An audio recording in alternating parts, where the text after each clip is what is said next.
গিন্নি, আমি দোকানে গেলাম, তুমি নিজের খেয়াল রেখো। যান আপনি, আমার জন্য চিন্তিত হবেন না, আমি ভালো আছি। কত ভালো আছো? আমি তো নিজের চোখেই দেখতে পাচ্ছি। ছেলেটাকে এত কষ্ট করে মানুষ করে কি লাভ হলো? নিজের এমন দুর্দিনে পার্শ্বেই নেই। সে বড় হয়ে চাকরি পেয়ে বাবা মাকে ভুলে বউকে নিয়ে এখন বেশ আছে। ও, ছাড়ো না, ছেলেটাকে এত কেন বকতো? যেখানে থাক ভালো থাক, আমার খেয়াল রাখার জন্য তো তুমি আছো। সে না হয় আমি যতক্ষণ বাড়িতে থাকি ততক্ষণ রাখতে পারি, কিন্তু দোকানে গেলে তোমার জন্য আমার বড্ড চিন্তা হয়। একা একা তোমাকে বাড়িতে রেখে যেতে একদমই আমার মন চায় না। দোকানে মনটা একটুকু টানে না।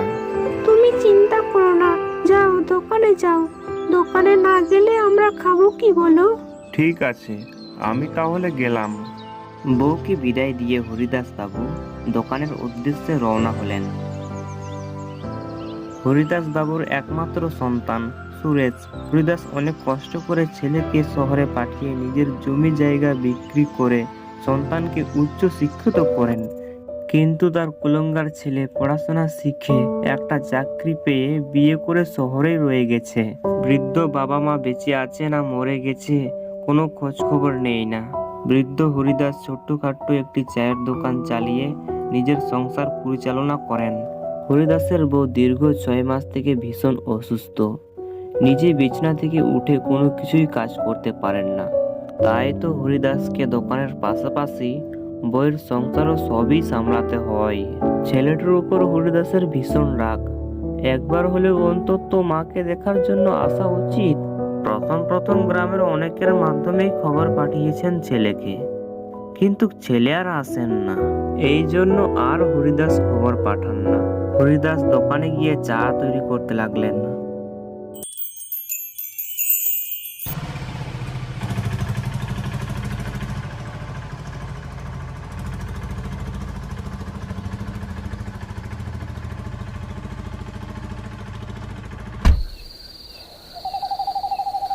বিমল, অনেকটা পথ তো পেরিয়ে এলাম, কিন্তু এখনো মেন রোডের রাস্তা তো দেখতে পেলাম না। আমরা ভুল রাস্তায় এলাম না তো? হ্যাঁ, আমি তো তাই ভাবছি। এদিকে রাতও অনেক হয়ে গেছে। আচ্ছা চল, সামনে দোকান বা মানুষ পেলে জিজ্ঞাসা করে নিব। বিমল ও সুজিত দুজনেই কলেজের বন্ধু। সুজিত তার বাবার অটো নিয়ে তারা দুজন বেরিয়েছিলেন লং ড্রাইভে। ফেরার পথে বেশ রাত হওয়ায় অচেনা রাস্তা আর অন্ধকারের কারণে রাস্তা ভুল করে ফেলেছেন। দুজনেই সামনের দিকে এগোতে লাগলো কোনো মানুষের সন্ধানে। সামনে একটু এগোতেই হঠাৎ তাদের অটো থেমে যাওয়ার কারণে তারা দুজন অটো থেকে নেমে গেল। অটো থেকে নেমে বিমল সুজিতকে বলল, এই রে, মনে হচ্ছে তেল শেষ। ভাবছিলাম রোডের পাশে মনে হয় তেল পাম্প পাবো, ওখান থেকে তেল নিব, কিন্তু এখন তো দেখছি সব শেষ। এখন কি হবে? আশেপাশে তো কাউকে দেখতে পাচ্ছি না। পাম্পে কোথায় আছে, কার কাছ থেকে জিজ্ঞেস করব? ওই যে সুজিত, দেখতে পাচ্ছিস সামনে ওটা কি চায়ের দোকান? হ্যাঁ হ্যাঁ, ওই যে দূরে, ওটা মনে হয় নিশ্চয়ই চায়ের দোকান। চল চল গিয়ে দেখি। দুজনেই অনেক কষ্টে অটোটিকে ধাক্কা দিতে দিতে সাইড করে তারপর সামনের দিকে এগিয়ে গেল। তারা দেখলেন একটি চায়ের দোকান। দোকানদার ছিলেন হরিদাস। তারা দুজনেই দেখলো এত রাত্রে হরিদাস চা বানাচ্ছে। হরিদাসকে চা বানাতে দেখে বিমল বলল, কাকা, এখানে পেট্রোল পাম্প কোথায় আছে বলতে পারবেন? ছেলেদের দিকে দেখে হরিদাস হাসে হাসে বললেন, তুমি আমাকে হাসালে বাবা। এই অজপাড়া গায়ে তুমি পেট্রোল পাম্প করছো? আশেপাশে কোনো পেট্রোল পাম্পে নেই বাবা, তবে এখান থেকে মাইল 5 গেলে সামনে মেন রোড পাবে, সেখানে হয়তো পেট্রোল পাম্প পেয়ে যেতে পারো। কি, এখান থেকে 5 মাইল? বিমল, আমি আর হেঁটে যেতে পারবো না। আর অজপাড়া গ্রামে মনে হয় না গাড়ি পাবো। আরে তুই একটু থামবি? আচ্ছা কাকা, এখানে থাকার মতো কোনো হোটেল আছে? না বাবা, কোনো হোটেল টোটেল এখানে নেই। এমন গ্রামে কোনো হোটেল কি পাওয়া যায়? তাহলে এখন কি হবে?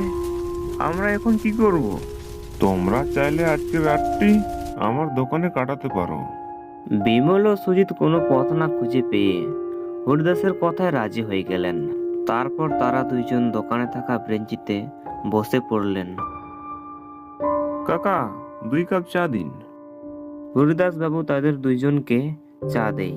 তারা দুইজন চায়ে 2 চুমুক দিতেই বিমল বলে উঠল, কাকা, আপনার চা তো বেশ মজার। আপনি এত রাত্রে বাড়িতে না গিয়ে চা বানাচ্ছেন কেন? কি বলবো বাবা, দুঃখের কথা। বাড়িতে তোমার কাকিমা ভীষণ অসুস্থ, তাকে চিকিৎসা করতে অনেক টাকার প্রয়োজন। তাই তো এখনো এত রাত পর্যন্ত দোকানে থাকি, যাতে বেশি টাকা উপার্জন করতে পারি। বাড়িতে আপনার কোনো ছেলে মেয়ে নেই? সেই সব কথা জিজ্ঞাসা না করলেই ভালো বাবা। তোমাদের বয়সের একটি ছেলে আছে বাবা, শহরে মস্ত বড় কোম্পানিতে চাকরি করে। কিন্তু বাড়িতে বৃদ্ধ বাবা মা কি অবস্থায় আছে কোনো খোঁজ খবর নেই না। সবই কপাল বাবা, সবই কপাল। হরিদাসের কথা শুনে তাদের ভীষণ খারাপ লাগলো। চিন্তা করেন না কাকা, দেখবেন একদিন সব ঠিক হয়ে যাবে। কি আর ঠিক হবে বাবা, যে ছেলে নিজের বাবা মার মুখ দেখতে পর্যন্ত আসে না, কি আর ঠিক হবে? হরিদাসের কথাটি কেমন যেন লাগলো তাদের কোনো কিছু জিজ্ঞাসা করার সাহস হলো না। তাদের বেশ কিছুক্ষণ সময় পেরিয়ে যাওয়ার পর বিমল বলল, সুজিত, তুই এখানে একটু বস। আমি মনে হয় আমার মোবাইলটা অটোতে রেখে আসছি। তুই এখানে একটু বস। হ্যাঁ, আমিও যাব তোর সাথে, আমারও ওই একটা কাজ আছে। বেঞ্চি থেকে তারা দুজন উঠে অটোর দিকে যেতে লাগলো। চারিদিকে ঘন অন্ধকারে ঢেকে আছে। ঝিঝি পোকাগুলো সমান এক তালে ডেকেই চলেছে। খানিকক্ষণ পরে যে যার কাজ করে হরিদাসের চায়ের দোকানের কাছে এসে হতভঙ্গ হয়ে চোখ বড় বড় করে তাকিয়ে রইল। তাদের সামনে থেকে হরিদাসের চায়ের দোকানটি উধাও হয়ে গেছে। তারা দুজন দোকানটি কোথাও খুঁজে পাচ্ছে না। সুজিত, আমি আমার নিজের চোখকে বিশ্বাস করতে পারছি না। চোখের সামনে জলজ্যান্ত মানুষ কোথায় উধাও হয়ে গেল? আরে মানুষ তো দূরে থাক, দোকানটা গেল কোথায়? এটা কি হচ্ছে? এটা কি সম্ভব? তারা দুজন যেন আকাশ থেকে ভেঙে পড়লো। তারা দুজন ভয় করতে শুরু করলো। বিমল, চল চল, এখানে থাকা যাবে না, অটোর কাছে চল। আমরা দুজন অটোতেই থাকবো। তখনই তারা দুজন অটোর দিকে যেতে লাগলো। তারা দুজন অটোর দিকেই যাচ্ছিল। তাদের পথে একটি মানুষ আকৃতি ভয়ঙ্কর রাক্ষস দাঁড়িয়ে আছে। সেই ভয়ঙ্কর রাক্ষসটির চোখ মুখ থেকে রক্ত ঝরছে। তার দুটো চোখ আগুনের মতো লাল। সে ভয়ানক ভাবে মাঝপথে দাঁড়িয়ে আছে। তাদের দুজনকে দেখে ভয়ানক ভাবে হাসতে শুরু করলো।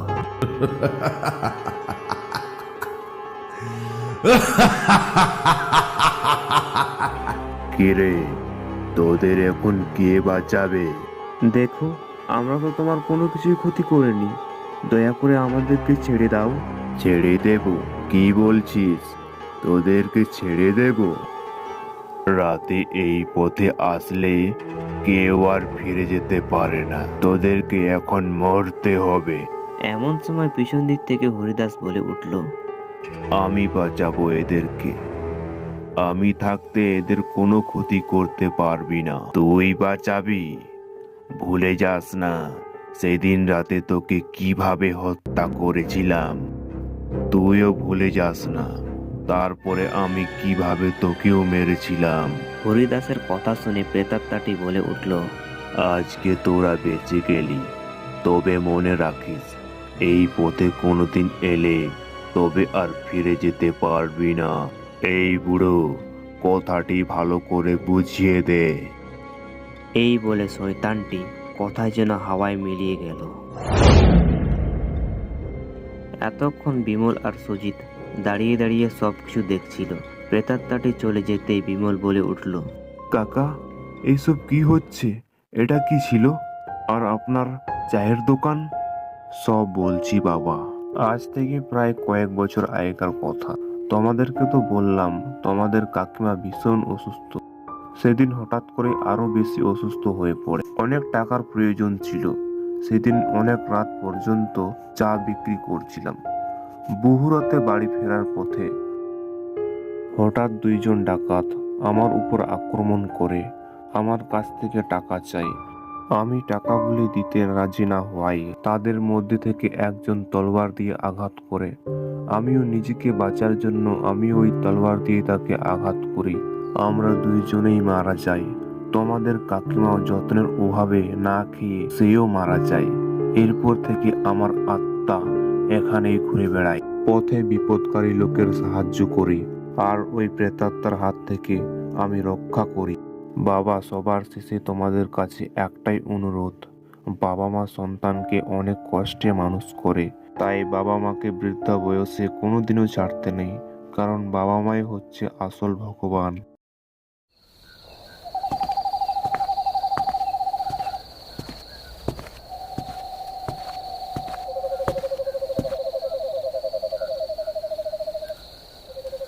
সাবধান, হুঁশিয়ার।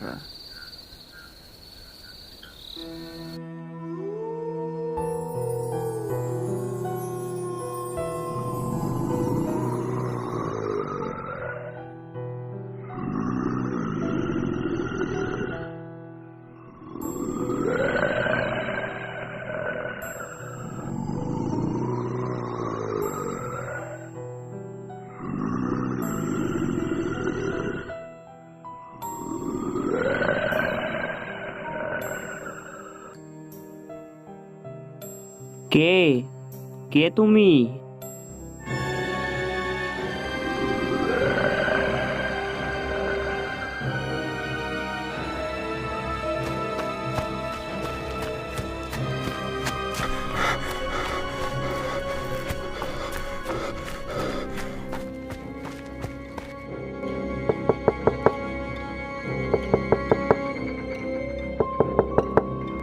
রমেশ, দরজা খুল তাড়াতাড়ি।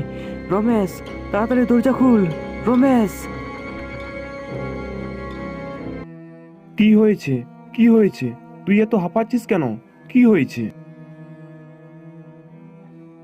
কি হয়েছে এবার তো বল। আরে আমি ওই রাস্তা দিয়ে আসছিলাম, হাঁটতে হাঁটতে যখন গাছপালা ঘেরা জায়গায় আসলাম, কেমন একটা শব্দ শুনতে পাই। মনে হচ্ছে কেউ যেন গুনগুন করে গান গাইছে। আমি পিছনের দিকে তাকাই, কে যেন একটা দাঁড়িয়ে আছে। অন্ধকারে স্পষ্ট চেনা না গেলেও সেটা যে একটা ভয়ঙ্কর চেহারা আমি কিছুতেই বুঝতে পারছিলাম না। আমাকে হাত দিয়ে ডাকছিল। আমি ওটা দেখেই সেখান থেকে পালিয়ে চলে আসলাম। ও, এই ব্যাপার। এটা মনে হয় নিশ্চয়ই তোর মনের ভুল। কালকে রাতে যে তুই ভূতের সিনেমা দেখছিলিস, ওটা বোধহয় তোর মনের মধ্যে এখনো আছে। চল, হাত পা ধুয়ে নে, আমরা খাবার খেয়ে নিব। হ্যাঁ হ্যাঁ, চল।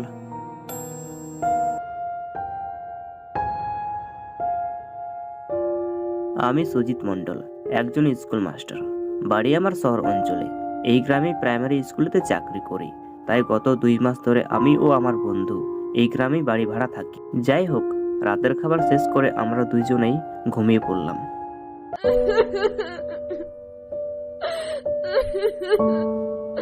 সকালবেলায় আমার ঘুম ভাঙলো চিৎকার, চেঁচামেচি আর কান্নার শব্দে। তাড়াতাড়ি উঠে বাইরে বেরিয়ে দেখতে পাই একটা বাড়ির সামনে কয়েকজন লোক দাঁড়িয়ে আছে, আর সেই বাড়িতে একটা মহিলা কান্না করছে। আর আমি সেই বাড়ির দিকে যেতে লাগলাম। গ্রামের লোকের সঙ্গে কথা বলে জানতে পারলাম ওই লোকটি গ্রামের পাহাড়দার ছিলেন। গ্রামের চোর বেড়ে যাওয়ার কারণে গ্রামের সবাই টাকা দিয়ে তাকে পাহাড়দার নিযুক্ত করেছিলেন। গ্রামের লোকেরা বলছে তার মৃত্যু মোটেই স্বাভাবিক নয়। সেই সব কথা শুনে আমি বাড়ির দিকে যেতে লাগলাম।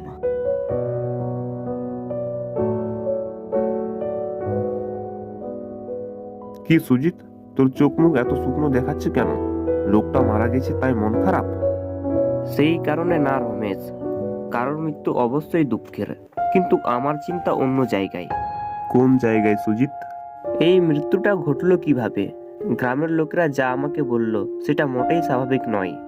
আমি নিশ্চিত কালকে রাতে যে ভয়ঙ্কর চেহারা দেখেছিলাম, এই মৃত্যুটা তার হাতেই ঘটেছে। সে তুই যতই বল যে আমি ভূতের সিনেমা দেখে ভয় পেয়েছি, না, ব্যাপারটা হচ্ছে অন্য বিষয়। ও, এইসব নিয়ে মাথা না ঘামালেই চলবে। তোর আবার অফিসে যেতে দেরি হয়ে যাবে। যা, অফিসে যা। এইসব নিয়ে ভাবা দরকার রমেশ। গ্রামের লোকের যে খুবই বিপদ, সব জেনে শুনে চুপ থাকাটা মোটেই ঠিক না। আর তাছাড়া তো আর কয়েক মাস এই গ্রামে আমাদেরকে থাকতে হবে, বিপদ আমাদেরও তো হতে পারে। তাহলে তুই এখন কি করতে চাইছিস? বেশ কিছু প্রশ্ন আমার মাথার মধ্যে ঘুরপাক করছে। সেই প্রশ্নের উত্তর জানার জন্য গ্রামের লোকের সঙ্গে আমাকে কথা বলতে হবে। তার আগে ডাক্তারবাবুর সঙ্গে কথা বলা দরকার, কারণ সেই জানে লোকটির সাথে কি হয়েছিল। ঠিক আছে, তুই বাড়িতে থাক, আমি চললাম। আমি ঘর থেকে বেরিয়ে ডাক্তারবাবুর চেম্বারের দিকে যেতে লাগলাম। বেশ কয়েক মিনিট হাঁটার পর আমি ডাক্তারবাবুর কাছে চলে আসলাম।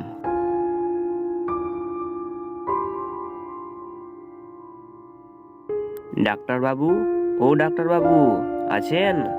কে? মাস্টার মশাই নাকি? আসুন আসুন, ভিতরে আসুন। কেমন আছেন ডাক্তারবাবু? আমি বেশ ভালোই আছি। তা হঠাৎ আমার কাছে কি মনে করে? আপনার শরীর টরীর ঠিক আছে তো? হ্যাঁ, শরীর ঠিক আছে। আসলে আমি আসছি আপনার সাথে কিছু কথা বলার জন্য। হ্যাঁ, চেয়ারে বসুন। কি কথা বলার জন্য বলুন। আজকে যে গ্রামের পাহাড়দারটা মারা গেল, তার মৃত্যুর দেহটা তো আপনি ভালো করেই দেখেছেন। তা আপনার কি মনে হচ্ছে, ওনার মৃত্যুটা কি করে হয়েছে? হ্যাঁ, কেন বলুন তো? আপনি হঠাৎ এই কথাটা আমাকে বলছেন?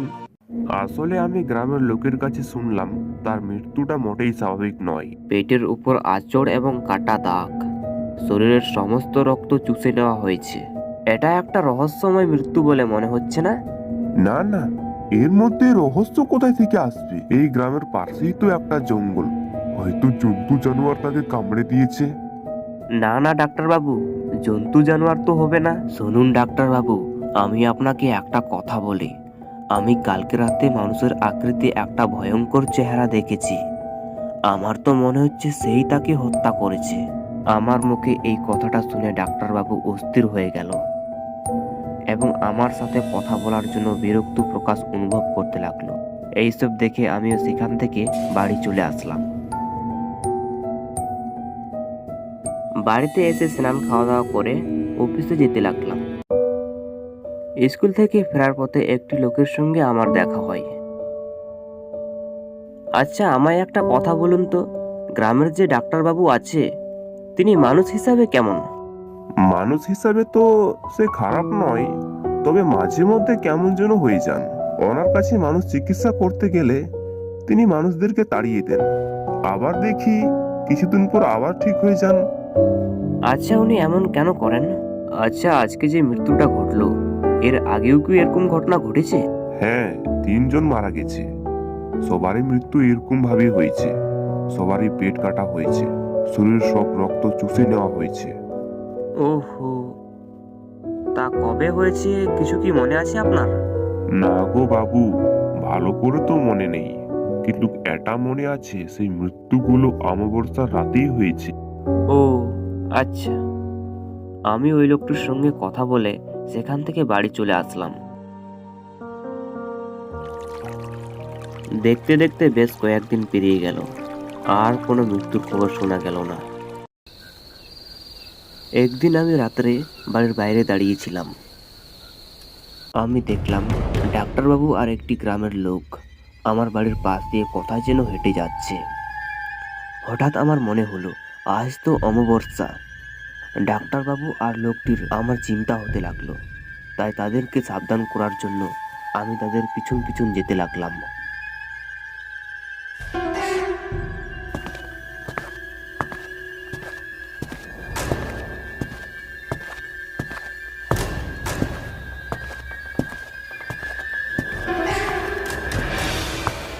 এই গ্রামের শেষ প্রান্তে একটি জঙ্গল আছে।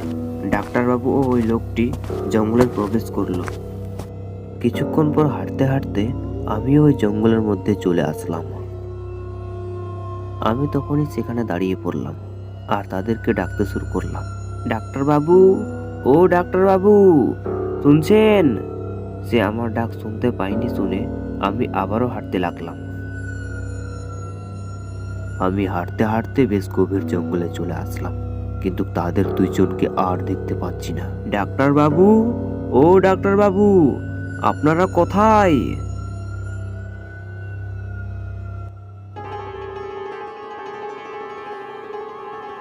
আমি তাদের দুজনকে ডাকতে ডাকতেই তাদেরকে দেখতে পেলাম। আমার থেকে বেশ কিছু দূরেই তারা দুজন দাঁড়িয়ে আছে। কিন্তু আমি এটা বুঝতে পারছি না তারা দুজন এত গভীর জঙ্গলে কি করছে। আমি আবারও তাদেরকে ডাকতে শুরু করলাম, ডাক্তারবাবু, ও ডাক্তারবাবু, কিন্তু আমার কোনো কথাই শুনে না। তারপর আমি যা দেখলাম, যা নিজের চোখকেও বিশ্বাস করতে পারছি না। এত ভয়ানক দৃশ্য। ডাক্তারবাবু এক ভয়ানক রাক্ষসে পরিণত হয়ে যায়।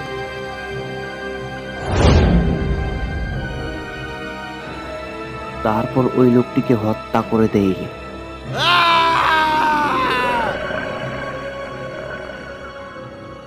এইসব দেখে ভয়ে আমার হাত পা হিম হয়ে গেল। কি যে করবো কিছুই বুঝতে পারছি না। আমি এক মুহূর্তেও সেখানে থাকতে পারলাম না। তখনই আমি ছুটতে লাগলাম বাড়ির দিকে।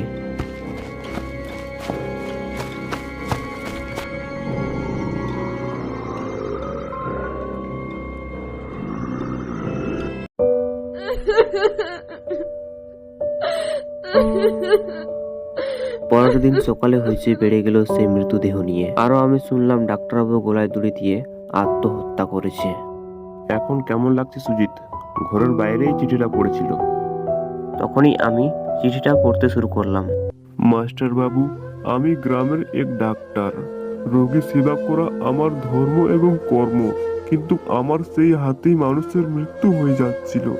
আমি এক পাহাড়ি এলাকায় ঘুরতে গিয়েছিলাম, তখনই আমার অভিশাপে আমার এরকম অবস্থা হয়ে গেছে।